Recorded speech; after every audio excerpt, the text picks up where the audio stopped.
बंदे से आपने बाइक जी जी उसके पास ये कंपनी का जरूर साइलेंसर जी जी। नहीं दोस्तों, जब भी हम कोई चीज़ कस्टमाइज बनाते हैं, उसे पर्सनलाइज करते हैं, तो उसके अलग अपने फ़ायदे होते हैं। आप उस चीज़ को अपने अनुसार बना सकते हैं, जैसा आप चाहते हैं वैसा। ऐसे ही मैंने एक चीज़ बनाई है दोस्तों अपनी हंटर के लिए, full system exhaust along with band pipe. ये प्रॉपरली 100% स्टेनलेस स्टील से बना हुआ है। इवन हमने वेल्डिंग करते टाइम जो वेल्डिंग निडल्स का इस्तेमाल किया है वो भी सुपर स्टेनलेस मटेरियल की थी। एंड जो हमने मटेरियल एग्जॉस्ट में यूज़ किया है वो 14 गेज का मटेरियल था, 304 नंबर का स्टील का। सो सब कुछ बहुत अच्छा है। एग्जॉस्ट वैसा ही है जैसा मैंने अपने दिमाग में प्लान किया था, in terms of looks, in terms of sound, everything. But कहते हैं ना कि अगर आप अपनी बाइक में कुछ भी करते हैं तो उसके प्रोज एंड कॉन्स होते हैं। सो ऐसे कुछ मल्टीपल कॉन्स हैं जो इस वीडियो में मैं आपको बताने वाला हूं। बाकी आपसे रिक्वेस्ट यही है कि प्लीज़ आप ऐसा कुछ ट्राई मत करिएगा, क्योंकि इनके लिए बहुत बड़ी कीमत चुकानी पड़ती है, जो कि मैं ऑलरेडी चुका के बैठा हुआ हूं। बाकी ये वीडियो अगर अच्छा लगे तो वीडियो को एक लाइक ज़रूर से कर दीजिएगा और चैनल को सब्सक्राइब करके बेल नोटिफिकेशन आइकन को प्रेस कर दीजिएगा। अभी दोस्तों बात करते हैं पॉजिटिव्स की। सो पॉजिटिव्स, फर्स्ट पॉजिटिव, ये बिल्कुल वैसा है जैसा मुझे एग्जॉस्ट चाहिए था। दूसरी चीज़, इसका एग्जॉस्ट नोट वैसा ही है जैसा कि मैं चाहता था अपनी बाइक से कि ऐसी आवाज़ मेरी बाइक से आए। एंड अभी आपको मैं सुनाता हूँ एग्जॉस्ट नोट।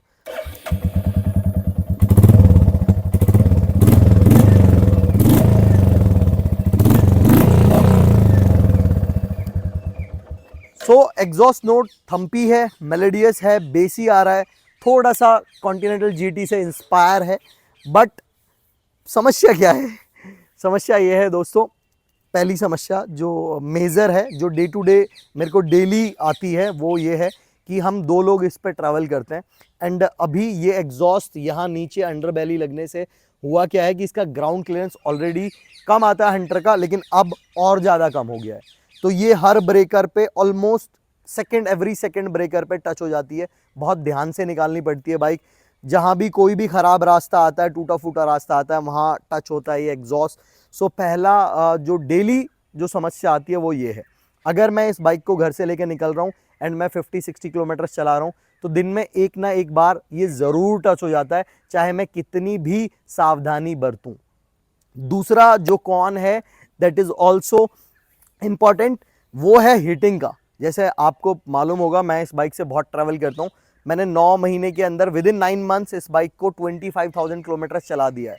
तो ट्रैवल किया है तभी चली है, बाकी बिना ट्रैवल किए तो चल नहीं सकती।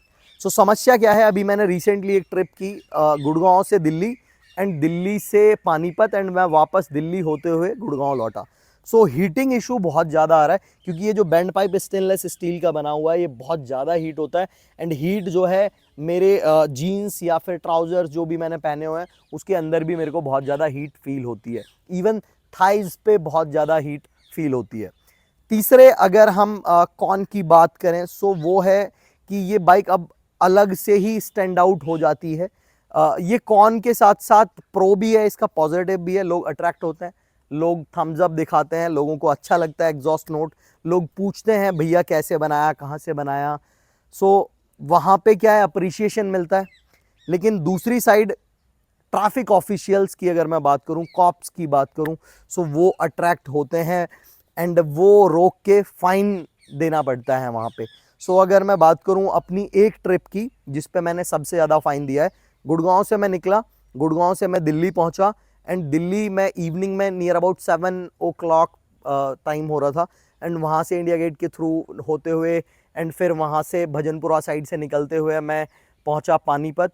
सो अगर मैं बात करूं 2 बार मैंने 500-500 रुपये का फ़ाइन भरा जाते टाइम एंड आते टाइम तो मेरा प्रॉपरली चालान काटा गया, जो कि जिसकी कीमत थी 5,000 रुपये। अब मेरे पास उस वक्त 2 ऑप्शन थे मात्र। पहला ऑप्शन ये था कि मैं ड्राइविंग लाइसेंस पे चालान कटवा लूँ एंड उसके बाद कोर्ट से छुड़ा लूँ। लेकिन मेरी बाइक में इतना सारा मॉडिफिकेशंस मैंने करवाया हुआ है कि मैं नहीं चाहता था कि मेरे को बाइक वहाँ छोड़नी पड़े या बाइक वो लोग बाउंड कर लें या फिर मेरे को ड्राइविंग लाइसेंस छोड़ना पड़े, क्योंकि मैं डे टू डे ऑफिस भी जाता हूँ अपने, जो कि मैं अपनी गाड़ी लेके जाता हूँ, तो ड्राइविंग लाइसेंस नहीं होता मेरे को प्रॉब्लम होती। सो इसलिए मैंने वो 5,000 रुपये का चालान जो है विद कैश कटवा लिया एंड अगर मैं बात करूं इसको बनाने की कॉस्टिंग की, तो इसको बनाने में मेरा 6-7 हज़ार रुपये का एक्सपेंसेस आए थे एंड 6,000 रुपये मैं फ़ाइन भर चुका हूं with in 2 days. Friday and Saturday 2 दिनों में मैंने 6,000 रुपये फ़ाइन भरा है इस कस्टम एग्जॉस्ट के लिए। सो अभी मैं ये सीख गया हूँ कि अगर मैं लोकल में हूँ, गुड़गांव में हूँ या आसपास कहीं रूरल में हूँ या रोहतक या कहीं पे और आसपास हूँ, तो मैं इस सेटअप के साथ इसे चलाऊँगा। लेकिन अगर कहीं पे भी मैं बाहर जा रहा हूँ, लंबे टूर पे जा रहा हूँ, तो मैं ये सेटअप निकाल के एंड अपना जो स्टॉक सेटअप है या जो बैरल का एग्जॉस्ट है स्टॉक बैंड पाइप के साथ उसे लगा लूँगा, क्योंकि इसमें कोई डीबी किलर का ऑप्शन नहीं है।